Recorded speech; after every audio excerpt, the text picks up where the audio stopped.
Bismillahirrahmanirrahim. Assalamualaikum warahmatullahi wabarakatuh. Alhamdulillahirrabbilalamin. Hari ini kita akan belajar mata kuliah ekonometrika untuk mahasiswa di Fakultas Ekonomi dan Bisnis Universitas Muhammadiyah Makassar.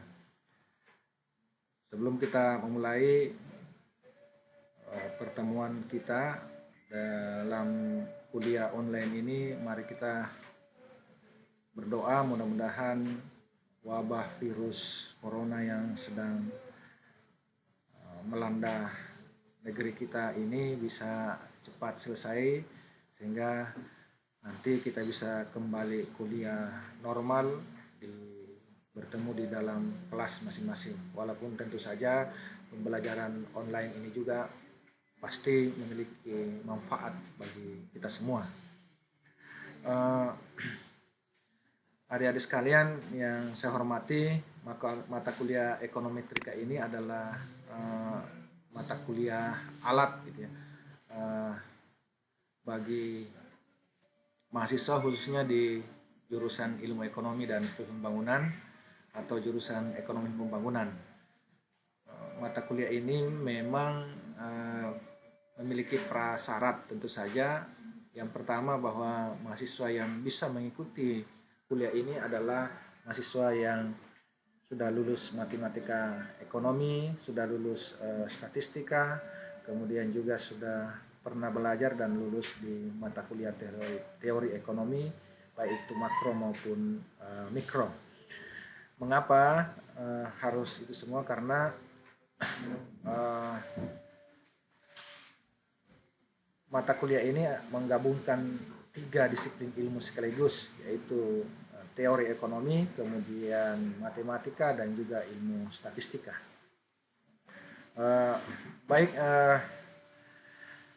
Kita mulai dengan apa yang dimaksud dengan ekonometrika itu. Jadi mata kuliah ekonometrika ini atau ekonometrika itu secara harfiah dapat diartikan sebagai pengukuran ekonomi. Jadi di dalam mata kuliah ini kita akan lebih banyak belajar tentang bagaimana membuat model pengukuran ekonomi. Meskipun pengukuran merupakan satu bagian penting dari ekonometrika, tetapi sejatinya ruang lingkup dari ekonometrika itu jauh lebih luas.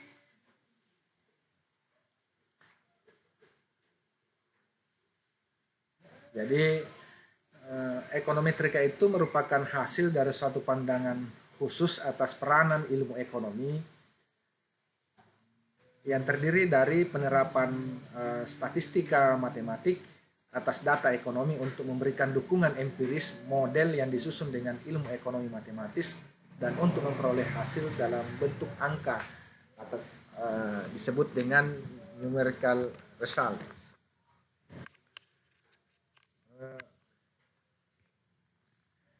Di dalam pelajaran-pelajaran di mata kuliah lain yang sebagai pendukung dari mata kuliah ini, misalnya kita sudah belajar banyak hal tentang teori-teori ekonomi, baik itu makroekonomi maupun mikroekonomi.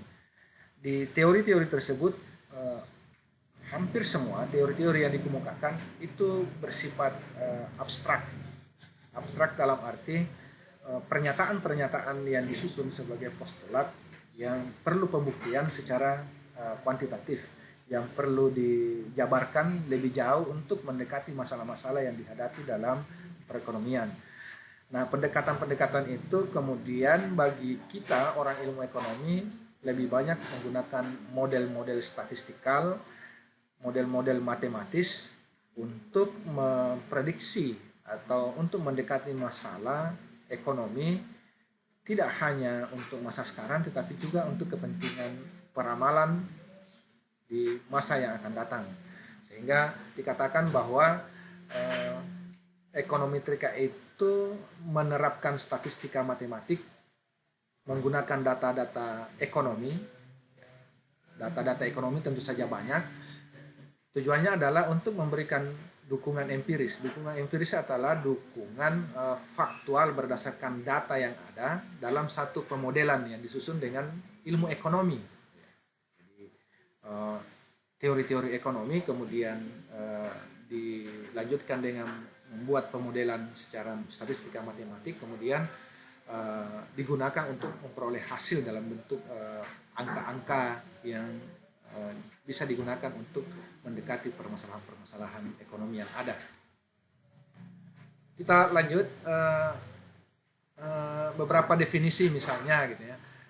Econometrics may be defined as the quantitative analysis of actual economic phenomenon. Jadi analisis ekonometrika itu bisa juga didefinisikan sebagai analisis kuantitatif dari fenomena ekonomi yang sebenarnya aktual. Aktual itu berarti ada di dalam masyarakat, yang ada dalam kegiatan perekonomian yang didasarkan pada pengembangan yang bersamaan dari teori dan pengamatan dengan metode inferensi yang sesuai. Ada beberapa metode yang bisa digunakan untuk melakukan pendekatan secara kuantitatif, analisanya juga kuantitatif, makanya tadi dikatakan bahwa hasilnya itu dalam bentuk pasti dalam bentuk angka.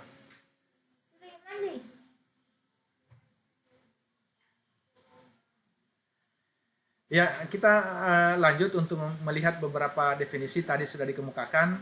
Jadi ekonometrika juga itu bisa didefinisikan, dapat didefinisikan sebagai ilmu sosial di mana alat-alat teori ekonomi, alat-alatnya itu berupa teori ekonomi, matematika, dan statistik inferensi, itu diterapkan untuk menganalisis fenomena ekonomi, khusus untuk fenomena atau gejala-gejala yang terjadi dalam kegiatan perekonomian yang sudah gitu ya dibuat teorinya dalam teori-teori ekonomi, makro mikro, fenomena yang terjadi di lapangan, fenomena yang terjadi di masyarakat, fenomena yang terjadi dalam kegiatan perekonomian, itu kemudian dianalisis dengan menerapkan 3 bidang ilmu tadi, teori ekonomi, matematika, dan statistik inferensial.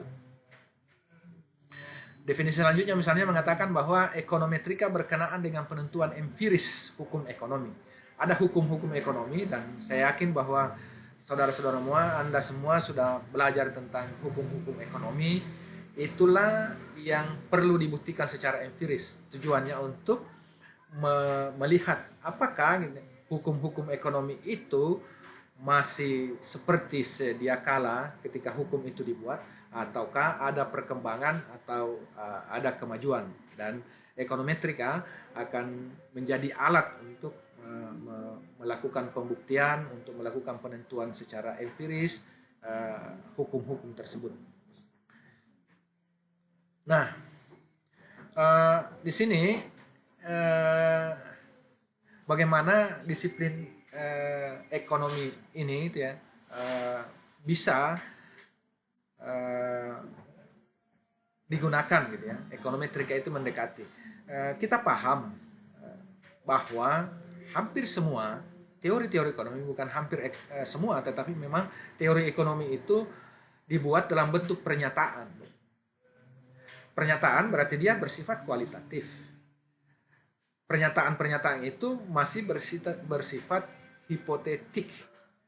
Jadi dugaan yang dibuat atau teori yang dibuat sebelum pernyataan teoritis yang dikemukakan dalam teori ekonomi tentu saja berdasarkan hasil analisa empiris pada waktu teori, pada saat teori itu disusun gitu ya.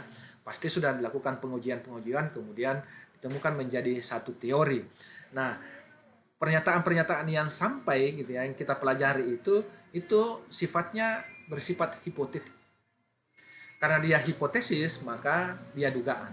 Karena dia masih bersifat dugaan, maka kita wajib untuk melakukan pembuktian, ya, pembuktian secara kuantitatif tentu saja, walaupun pernyataan-pernyataan itu bersifat kualitatif.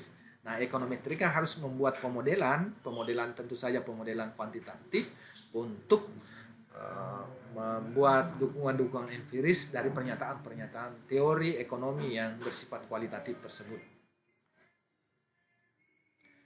Contohnya misalnya di dalam teori ekonomi mikro kita tahu ada hukum ekonomi yang terkait dengan bagaimana kaitan atau hubungan antara harga barang dengan jumlah yang diminta gitu, atau jumlah barang yang diminta gitu.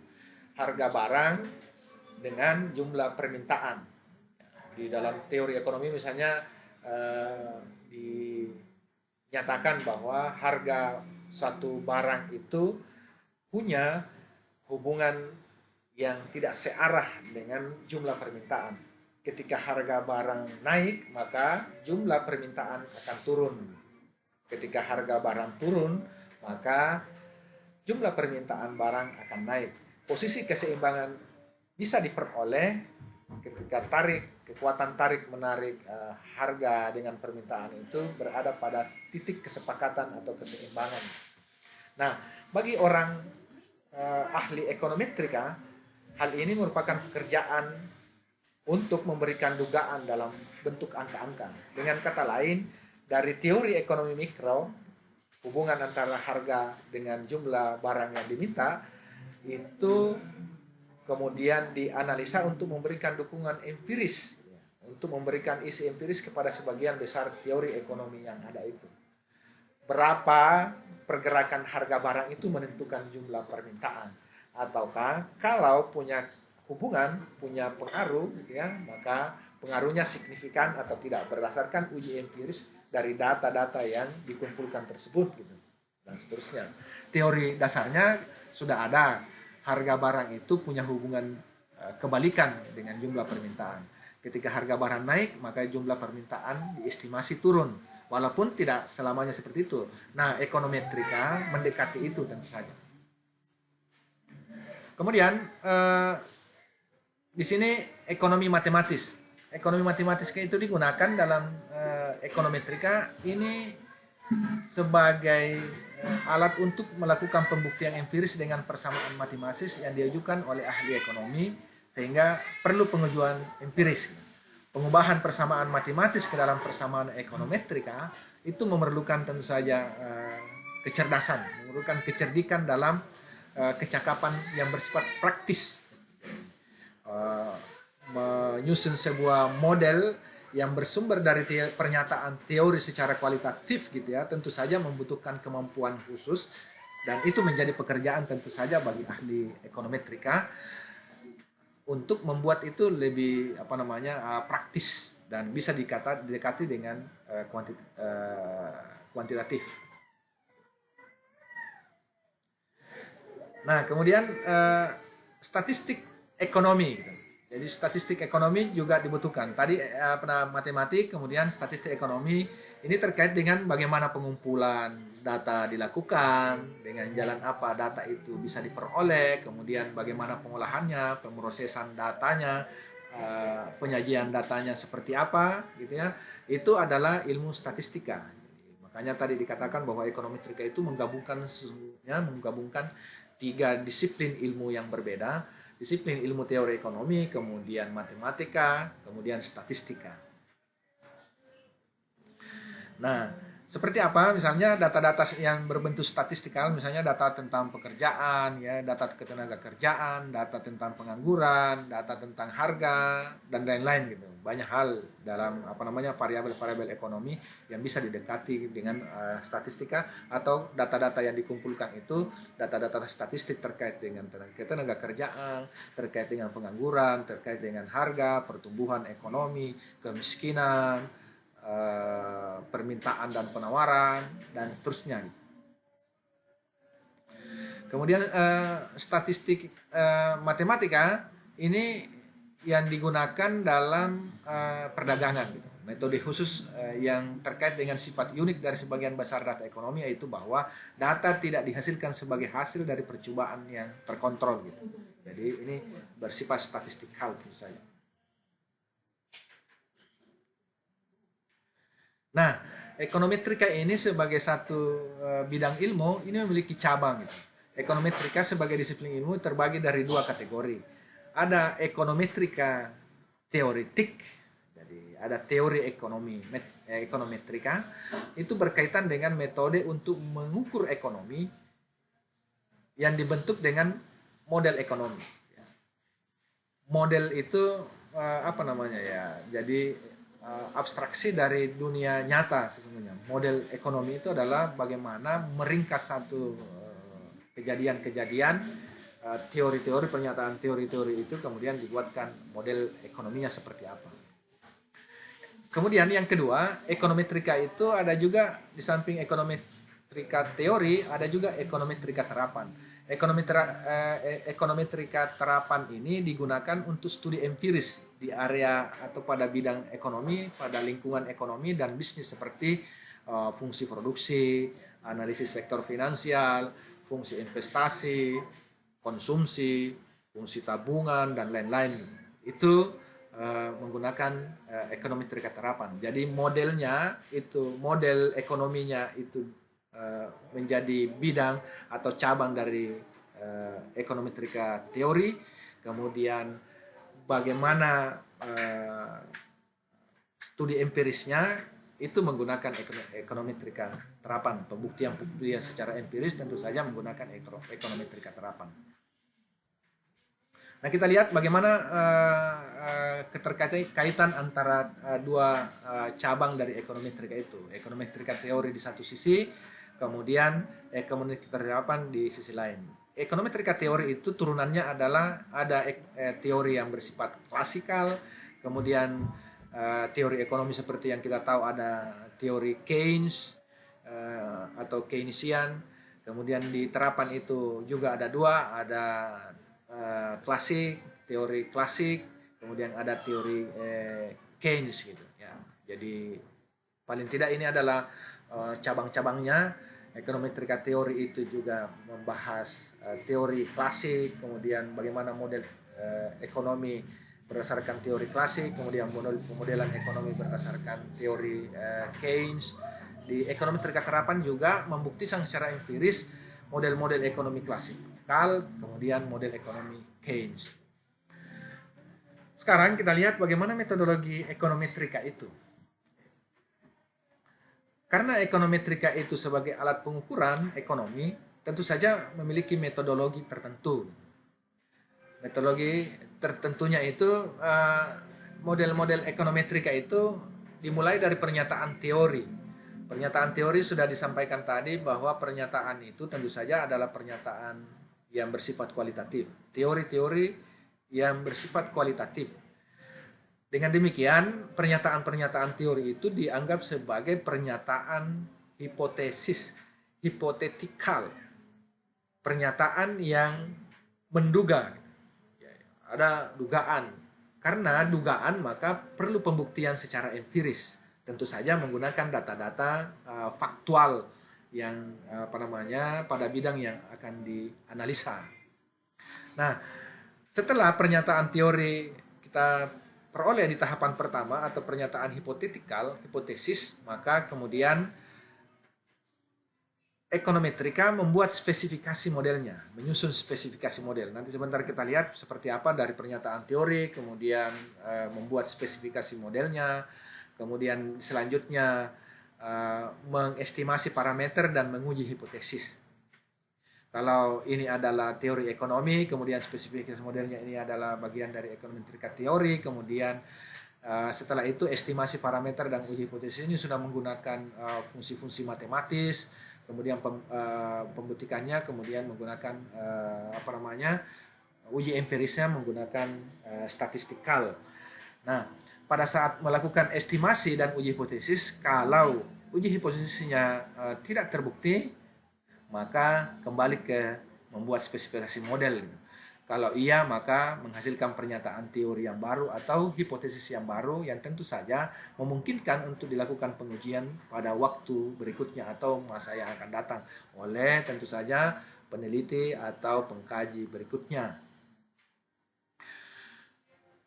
Ekonometrika mengukur variabel-variabel dan hubungannya. Biasanya itu menggunakan pengukuran-pengukuran variabel dan hubungannya itu menggunakan metode regresi, dan ini sudah dipelajari di statistik. Kemudian teori ekonomi dibuat model matematika dalam hubungannya dengan permintaan. Misalnya besarnya permintaan tergantung dari, Ini kan ada teori ekonomi di mikro itu, permintaan terhadap suatu barang itu tergantung dari satu, harga barang itu sendiri disimbolkan dengan P. Kemudian yang kedua, tergantung juga dari harga barang lain atau PO. Kemudian tergantung dari pendapatan masyarakat, biasa disimbolkan dengan Y. Kemudian yang keempat misalnya juga tergantung dari selera, gitu. Taste, gitu. Jadi berdasarkan teori ekonomi tersebut, kalau kita mau lihat bagaimana sih hubungan antara permintaan, gitu ya,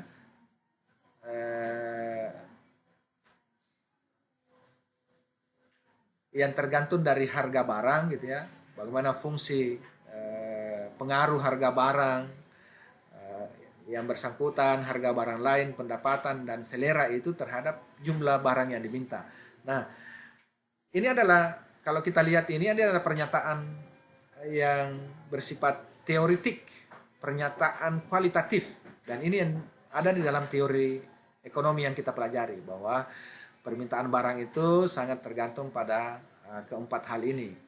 Tentu saja bukan cuma empat ini, tapi banyak hal yang lain. Kita anggap yang lain itu adalah konstan, dan kita ambil yang empat ini. Maka model ekonomi terkaya bisa dibuat Q sama dengan fungsi dari, Q itu adalah jumlah barang yang diminta atau quantity, itu adalah fungsi dari P, PO, Y, dan T. Atau kalau kita lihat pernyataan kualitatifnya itu, jumlah permintaan terhadap suatu barang itu sama dengan fungsi dari harga barang itu sendiri, harga barang lain, pendapatan, dan juga selera. Jadi Q sama dengan fungsi dari P, PO, Y, dan T. Nah, bagaimana fungsi permintaan tersebut dibuat dalam model matematika? Maka dibuatlah model regresinya Q sama dengan, atau model matematikanya Q sama dengan beta 0 tambah beta 1 P tambah beta 2 P 0 tambah beta 3 Y tambah beta 4 T, gitu. Jadi di sini sudah model matematik, ya. Jadi tentu saja kalau kita susun ini berdasarkan teori, maka jumlah barang yang diminta itu tergantung dari harga barang itu sendiri. Kalau harga barang itu meningkat, maka jumlah barang yang diminta itu berdasarkan teori akan menurun. Kalau harga barang lain meningkat, maka jumlah barang yang diminta, gitu ya, terhadap barang itu sendiri pasti akan naik. Dia menjadi searah. Kemudian kalau semakin tinggi tingkat pendapatan, teorinya pendapatan itu punya hubungan yang searah terhadap jumlah barang yang diminta. Semakin tinggi pendapatan seseorang, maka jumlah permintaannya terhadap barang itu juga akan meningkat. Demikian juga selera, gitu ya. Kalau semakin tinggi selera orang, maka jumlah barang yang diminta juga akan semakin tinggi, gitu. Modelnya, matematikanya akan menjadi seperti ini. Beta 1 itu lebih kecil dari 0, kemudian beta 2 itu lebih besar dari 0, kemudian atau beta 2 lebih kecil dari 0, kemudian beta 3 lebih besar dari 0, beta 4 lebih besar dari 0. Kemudian model ekonometrika ditambah dengan faktor lain. Jadi kalau tadi itu adalah model matematikanya, kemudian model ekonometrika ditambah dengan faktor lain, maka persamaannya menjadi Q sama dengan beta 0 tambah beta 1 P tambah beta 2 P 0 tambah beta 3 Y tambah beta 4 T tambah U. U itu adalah ini yang disebut dengan faktor gangguan atau faktor pengganggu, gitu, atau biasa disebut dengan disturbance. Ya. Mengapa harus ditambah faktor lain? Karena tentu saja jumlah atau fungsi permintaan dalam model matematika itu masih bersifat eksak, tidak mentoleransi ada faktor lain yang di luar dari model itu. Tetapi ekonometrika menambahkan bahwa di samping keempat faktor yang dianggap memiliki pengaruh atau hubungan dengan jumlah permintaan barang, tidak bisa dinafikan ada faktor lain di luar itu yang juga bisa menjadi faktor mengganggu. Sehingga itulah sebabnya hasil estimasi dari model ekonometrika itu tidak menjadi bersifat eksak. Hasil estimasinya itu adalah hasil estimasi yang mentoleransi adanya kesalahan, yang mentoleransi adanya faktor lain di luar faktor dalam model yang juga ikut mempengaruhi tetapi tidak dihitung karena tidak dimasukkan dalam model tersebut. Makanya harus ditambah dengan faktor gangguan gitu. Sekarang kita lihat lagi, apa sih tujuan mempelajari ekonometrika? Ada beberapa tujuan. Yang pertama adalah untuk analisis. Analisis yang dimaksud adalah memverifikasi teori dengan melakukan tes secara empirik. Verifikasi teori itu pernyataan teori yang sudah dipelajari, teori-teori ekonomi yang sudah ada, pernyataan-pernyataan kualitatif yang sebelumnya sudah pernah dibuktikan gitu ya oleh para ahli, kemudian kita lakukan tes secara empirik berdasarkan data faktual yang kita peroleh saat ini gitu. Apakah gitu ya hasil tes empirik untuk data menggunakan data saat ini itu masih bersesuaian gitu ya dengan teori yang ada sebelumnya. Kalau iya berarti melakukan penguatan terhadap teori yang sebelumnya, ataukah kalau tidak berarti ada case gitu ya untuk menemukan teori yang baru atau berpotensi untuk menemukan sesuatu yang baru dalam teori ekonomi tersebut. Tentu saja pengujian untuk menjadi satu teori, hasil empirik itu untuk menjadi teori harus dilakukan pengujian atau pembuktian secara berulang-ulang dengan menggunakan data-data yang tidak tunggal atau tidak hanya satu, tetapi perlu ada data-data lain yang juga digunakan untuk melakukan pengujian sampai pada satu tingkat keyakinan bahwa teori yang lama itu terbantahkan dengan model yang baru sehingga muncul teori baru.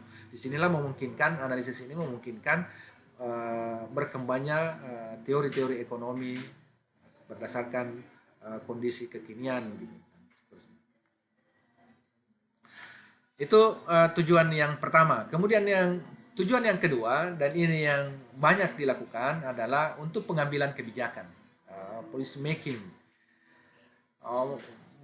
menentukan kebijakan. Ini sebenarnya mengarah kepada bagaimana mengestimasi koefisien sehingga bisa dihitung elastisitasnya gitu ya. Kalau harga bergerak satu gitu ya, apakah permintaan juga bergerak dengan jumlah yang sama? Elastisnya seperti apa gitu. Kemudian mengestimasi juga multipliernya, efeknya seperti apa, efek penggandanya seperti apa gitu. Kalau pergerakan harga itu satu, efeknya terhadap variabel yang lain itu seperti apa, efeknya terhadap jumlah permintaan, efek penggandanya seperti apa, efek variabel-variabel ekonomi yang lain juga seperti apa gitu ya. Tentu saja yang ada di dalam model tersebut, dan banyak hal yang lain yang terkait dengan upaya mengestimasi pengambilan kebijakan di masa yang akan datang. Kemudian tujuan yang ketiga adalah forecasting. Forecasting ini adalah membuat ramalan pada waktu yang akan datang. Berdasarkan data-data empiris saat ini dan data-data empiris masa lalu, kemudian dibuat modelnya, dianalisa, kemudian membuat forecasting, mengestimasi, membuat peramalan kejadian-kejadian yang terjadi, yang bisa terjadi atau memungkinkan terjadi pada masa yang akan datang. Tentu saja ini didasarkan atas asumsi-asumsi yang kuat terhadap data-data empiris yang diperoleh saat ini. Jadi bukan mengeliminasi faktor lain, tetapi asumsi-asumsi yang digunakan itu asumsi-asumsi yang didasari oleh teori, asumsi-asumsi yang sangat kuat, sehingga ramalan atau estimasi untuk waktu yang digunakan untuk mengestimasi keadaan di masa yang akan datang itu bisa menjadi sangat kuat gitu. Misalnya, pada teori ekonomi makro, perubahan pendapatan sebesar Rp1.000 diberikan oleh pengganda konsumsi, consumption multiplier, yang biasa disebut dengan M. Kalau MPC atau kecenderungan untuk berkonsumsi itu sama dengan 0,75, kalau MPC-nya, marginal propensity to consume, sama dengan 0,75, maka M sama dengan, atau efek penggandanya sama dengan, rumusnya adalah rumus angka pengganda itu sudah diperoleh di teori ekonomi, 1/1 kurang MPC. Jadi Kalau begitu efek penggandanya adalah sama dengan 4. Ini adalah contoh gitu ya. Jadi 1/1 kurang MPC sama dengan 4 gitu. Nah, ini kalau kita buat persamaannya menjadi Y sama dengan C tambah S. Ini diperoleh di makro untuk perekonomian biosektor bahwa pendapatan itu sama dengan konsumsi dan saving. Konsumsi ditambah saving atau jumlah pendapatan kita itu kalau dalam perekonomian dua sektor itu akan habis untuk satu konsumsi dan yang kedua adalah untuk tabungan. C itu sama dengan C0 tambah C. Jadi ada namanya konsumsi otonom. Konsumsi otonom itu jadi jumlah yang kita konsumsi itu sama dengan konsumsi otonom tambah konsumsi akibat perubahan pendapatan. Konsumsi otonom itu adalah konsumsi yang kita lakukan walaupun pendapatan kita sama dengan 0. Jadi ada orang yang tidak punya penghasilan tetapi dia punya kebutuhan untuk konsumsi gitu.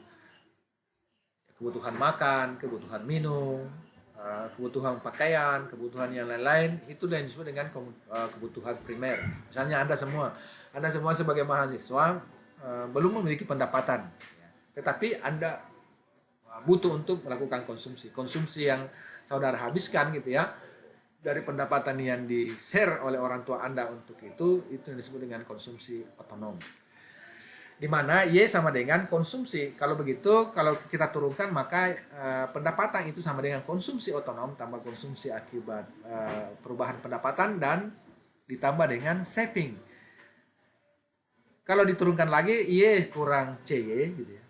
Atau konsumsi perubahan pendapatan itu sama dengan konsumsi otonom ditambah dengan saving. 1 kurang C kali Y sama dengan konsumsi otonom tambah S. Y sama dengan 1 kurang C dikali konsumsi otonom tambah saving. Kemudian keduanya itu sama dengan 1/1 kurang C. Nah, di sini akan kita lihat bahwa kecenderungan seseorang untuk melakukan konsumsi itu sama dengan perubahan konsumsi atau rasio antara perubahan konsumsi dengan rasio kecenderungan seseorang berkonsumsi itu sama dengan besarnya perubahan konsumsi dibagi dengan besarnya perubahan pendapatan. Sebaliknya, karena dua sektor, ada konsumsi, kemudian ada S, gitu ya, ada saving atau tabungan, kecenderungan seseorang menabung itu berarti sama dengan besarnya perubahan tabungan dibagi dengan besarnya perubahan pendapatan. Dalam perekonomian dua sektor, misalnya, Y sama dengan konsumsi tambah investasi. C itu adalah konsumsi otonom tambah CY. I sama dengan investasi otonom. Y sama dengan C0 tambah CY tambah I0. Y kurang CY sama dengan C0 tambah I0. 1 kurang C kali Y sama dengan C0 tambah I0. Y sama dengan pendapatan itu berarti sama dengan 1/1 kurang C dikali C0 tambah I0. Oleh karena itu, dalam perekonomian di sektor, penggandaannya adalah 1/1 kurang C. Bagaimana kalau angka multiplier untuk perekonomian angka multiplier yang diperoleh tadi itu di MPC itu atau angka penggandanya 4 gitu. Apa maksud angka pengganda 4 yang tadi itu kita peroleh ini dari kasus perubahan pendapatan sebesar 1.000 diberikan oleh pengganda konsumsi atau M. Kalau MPC-nya 0,75 atau kecenderungannya berkonsumsi itu 0,75, maka multipliernya itu atau efek penggandanya itu adalah sama dengan 4. Apa maksudnya angka multiplier 4 itu? Angka multiplier sebesar 4 itu artinya jika pendapatan seseorang meningkat Rp1.000, itu akan menyebabkan peningkatan 4 kali lipat dalam pengeluaran konsumsinya. Jadi kalau pendapatannya naik dari 1.000 menjadi 4.000, maka konsumsi juga diprediksi atau diestimasi pengeluaran konsumsinya itu juga akan meningkat sebesar 4 kali lipat dari sebelumnya. Nilai kritis atau nilai yang penting dalam perhitungan ini adalah multiplier yang tergantung dari nilai MPC. Jadi angka multiplier itu nilai kritisnya itu sangat tergantung dari angka pengganda yang diperoleh dari perhitungan MPC. Jadi penaksir kuantitatif MPC memberi informasi yang bernilai untuk tujuan kebijakan. Dengan mengetahui MPC atau kecenderungan seseorang untuk melakukan konsumsi, seseorang dapat meramalkan jalannya konsumsi di masa yang akan datang, mengikuti perubahan tentu saja kebijakan pemerintah gitu ya, terkait dengan pajak, karena pajak juga terkait dengan pendapatan dan seterusnya. Semakin tinggi pendapatan seseorang, maka tinggi pajaknya juga semakin besar, maka MPC-nya seperti apa, itu sangat ditentukan dengan itu. Sekarang kita coba lihat bagaimana spesifikasi model ekonometrika. Kita ambil contoh fungsi konsumsi dari Keynes, yaitu teori fungsi konsumsinya itu Y sama dengan beta 0 tambah beta 1 X, di mana beta 1 itu adalah angka yang lebih besar dari 0 dan lebih kecil dari 1. Berarti beta 1 itu antara 0 dengan 1. Ini adalah persamaan yang pertama. Kemudian dari persamaan satu ini kita lihat bagaimana grafiknya. Grafiknya kurang lebih seperti ini. Ada garis diagonal gitu ya. Titik MPC itu adalah pada titik beta 1 berdasarkan estimasi. Kenapa? Karena nilai beta 1 itu berada antara 0 dengan 1 gitu.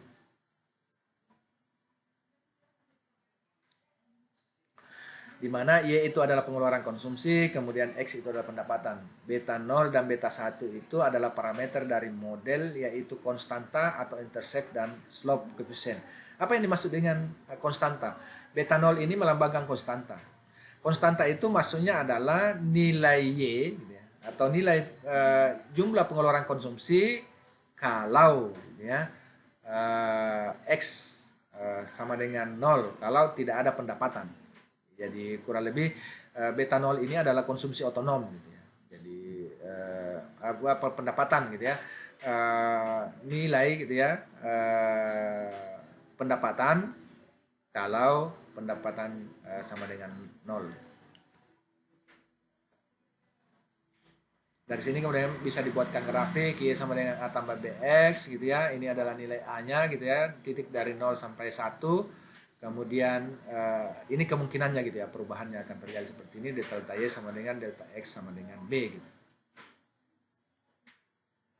Koefisien kemiringan beta 1 menyatakan MPC. Jadi yang ini, koefisien kemiringan ini adalah MPC. Ini adalah titik MPC, kecenderungan seseorang berkonsumsi gitu. Ya. Persamaan 1 menyatakan hubungan linear antara konsumsi dengan pendapatan. Hubungan linear itu ditandai dengan ada garis diagonal gitu. Perubahannya bersifat linear, pertambahan 1 juga akan menyebabkan pertambahan sebesar besarnya koefisien. Kalau model hanya mempunyai satu persamaan dinamakan model persamaan tunggal atau single equation model. Jika mempunyai lebih dari satu persamaan dikenal dengan nama persamaan majemuk atau persamaan ganda, multi equation, atau persamaan simultaneous equation. Persamaan 1 hanya mengungkap bahwa belanja konsumsi dipengaruhi oleh pendapatan. Di samping pendapatan, tentu saja ada faktor lain yang mempengaruhi belanja konsumsi. Misalnya jumlah keluarga atau besarnya size keluarga itu, gitu ya, berapa orang tanggungan keluarganya gitu ya. Tentu saja belanja konsumsi akan mempengaruhi itu. Gitu. Di samping dipengaruhi pendapatan juga dipengaruhi oleh berapa jumlah anggota keluarganya. Semakin banyak jumlah anggota keluarga, tentu saja belanja konsumsi juga akan semakin besar.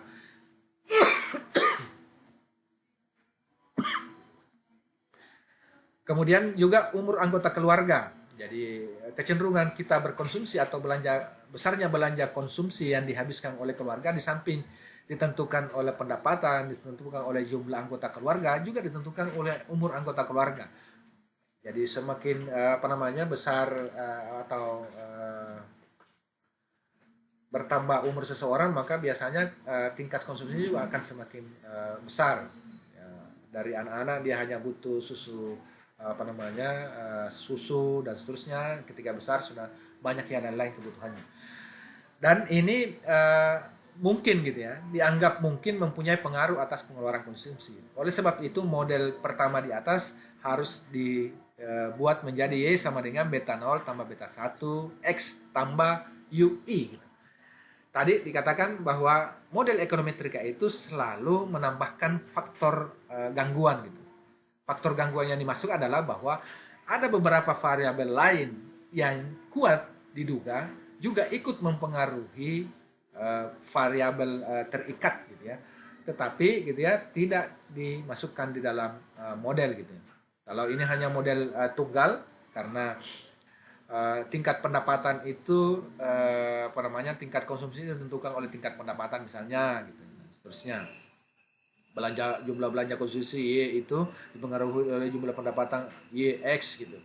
Jadi kalau pendapatannya meningkat gitu ya secara teori maka belanja konsumsinya akan semakin tinggi gitu ya. Tetapi tidak hanya satu faktor ini yang bisa menentukan belanja konsumsi, banyak faktor lain gitu. Bahkan bukan hanya size keluarga atau jumlah anggota keluarga, umur anggota keluarga, tetapi banyak faktor lain. Dan itulah yang diberikan ruang oleh ekonometrika untuk tetap dimasukkan dalam model yang disebut dengan faktor gangguan gitu. Faktor gangguan atau disturbance atau biasa juga disebut dengan kesalahan atau error. Nah, karena ekonometrika itu mengolah data dari pernyataan kualitatif secara teoritikal di teori ekonomi itu kemudian dibuatkan modelnya, kemudian dilakukan pengujian secara empiris, secara statistikal, maka bahan bakunya tentu saja adalah data gitu. Data juga kita sudah pelajari di statistik, apa yang dimaksud dengan data itu seperti apa, bagaimana memperlakukan data, apa yang harus tahapan-tahapan perlakuan data itu seperti apa, dimulai dari pengumpulan data tentu saja, kemudian sudah datanya dikumpulkan, kemudian dilakukan pengolahan, sudah dilakukan pengolahan, kemudian dilakukan penyajian, sudah dilakukan penyajian, kemudian dilakukan analisis. Nah, macam-macam data yang digunakan dalam ekonometrika, yang pertama itu adalah data runtut waktu, biasa disebut dengan data time series. Data time series ini adalah data kumpulan observasi dalam rentang waktu tertentu. Data ini dicatat secara kontinu, misalnya data itu bersifatnya adalah data mingguan, terkait dengan harga saham, nilai tukar rupiah, kemudian ada data bulanan, terkait dengan indeks harga konsumen, ada data kuartalan, jumlah uang yang beredar, tingkat inflasi, ada data tahunan, output nasional atau GDP atau PDB, kalau di skala lokal namanya PDRB. Nah, sebagian besar studi ekonometrika dengan regresi menggunakan data time series, sehingga akhir-akhir ini berkembang ada ekonometrika khusus untuk data time series. Jadi kadang-kadang analisa atau pengujian empiris model ekonometrika itu banyak menggunakan, apalagi kalau dia gunakan regresi itu banyak menggunakan data-data time series atau data runtut waktu. Kemudian yang kedua adalah data antar tempat atau antar ruang gitu ya, atau yang disebut dengan cross section data gitu. Jadi, data cross section ini merupakan data yang dicatat pada periode waktu tertentu, misalnya sensus penduduk yang dilakukan oleh BPS, sensus pertanian dilakukan di seluruh provinsi di Indonesia. Dari data sensus ini didapat atau diperoleh data tentang produksi padi, input yang digunakan seperti bubuk, bibit, pupuk dan tenaga kerja gitu. Ini namanya cross section. Kemudian yang ketiga ada yang disebut dengan data panel. Data ini merupakan gabungan antara time series dan cross section data. Satu objek diobservasi secara terus-menerus. Misalnya kita ingin mengetahui perkembangan harga di Indonesia gitu ya. Harga cabai untuk tahun berapa gitu ya, dan seterusnya gitu, data bulanan harga cabai, data mingguan harga bawang putih dan seterusnya gitu ya. Jadi menggabungkan itu disebut dengan data panel. Secara ringkas, penyelidikan ekonometrika itu dilakukan sebagai berikut. Yang pertama, ingat baik-baik, penyelidikan gitu ya, ekonometrika itu secara ringkas bisa dilihat. Yang pertama itu ada teori ekonomi. Ya. Dari teori ekonomi itu kemudian diturunkan menjadi model ekonometrika teori.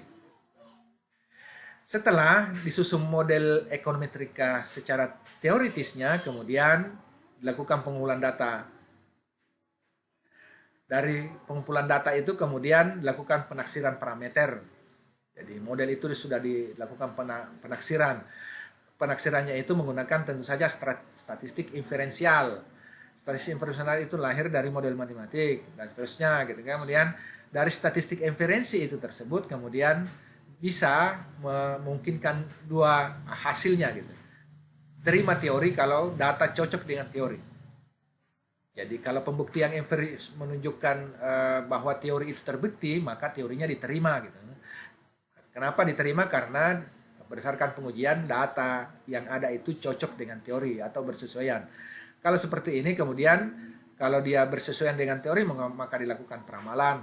Kemudian kalau hasilnya menolak teori itu kalau datanya tidak cocok dengan teori, maka kemudian dilakukan perbaikan teori atau menemukan teori yang baru. Jadi kurang lebih strukturnya akan seperti itu gitu. Kalau sudah ada perbaikan teori atau teori baru kemudian menguji kembali gitu ya. Jadi ini akan berlangsung secara terus-menerus yang menyebabkan perkembangan secara dinamis teori-teori ekonomi yang ada. Jadi ada teori yang sampai sekarang masih bisa digunakan untuk melakukan peramalan karena teori itu masih cocok dengan kondisi saat ini. Ada potensi untuk menemukan teori baru dan melakukan pengujian-pengujian kembali untuk masa yang akan datang. Ini materi yang lain selanjutnya ini bagaimana mengestimasi koefisien. Ada dua cara. Yang pertama ada dengan menggunakan satu persamaan sederhana. Kemudian persamaan sederhana itu biasa disebut dengan ordinary least square, reduced form, kemudian to check least square, kemudian ada cara persamaan simultan. Cara persamaan simultan ini paling banyak kita lakukan dan itu yang membuat model-model ekonometrika biasa kelihatan sangat kompleks. Kenapa? Karena banyak variabel ekonomi tidak hanya berhubungan satu arah.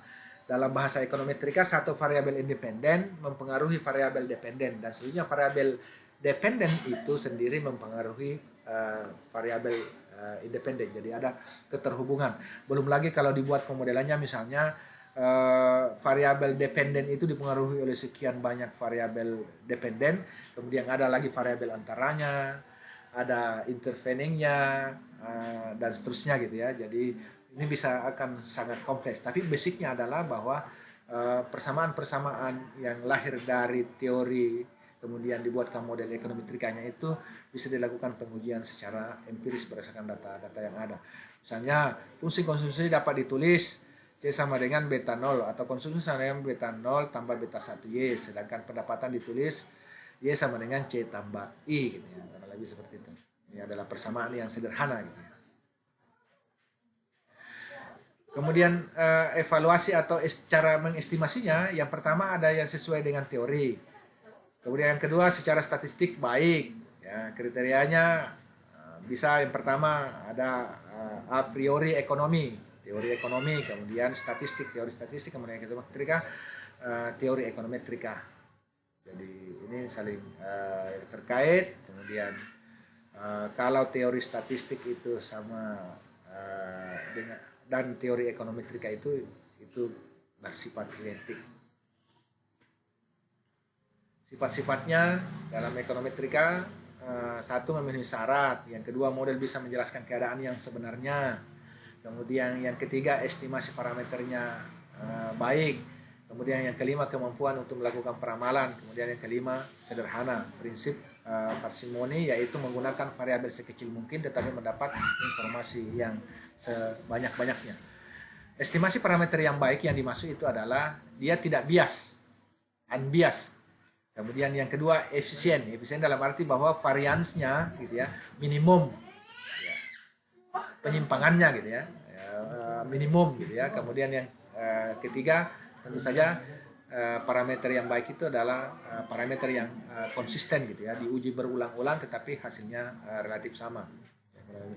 Beta 1 atau beta I atau beta I rata-rata beta I sama dengan beta 1 varians atau X rata-rata. Varians itu lebih besar dari X rata-rata atau mu, maka efisien.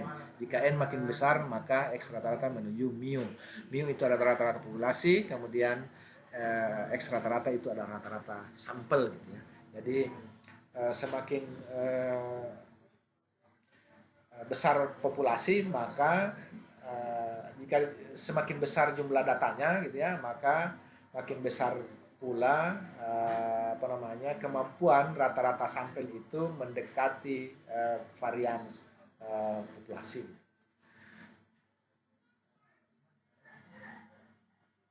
Jadi X rata-rata sampel kemudian menghasilkan rata-rata populasi. Saya rasa ini untuk pertemuan kita yang pertama. Nanti pertemuan berikutnya kita akan melanjutkan ke bagaimana model regresi, bagaimana model kausalitas dan korelasi itu. Saya rasa ini untuk pertemuan pertama kita sebagai pengantar.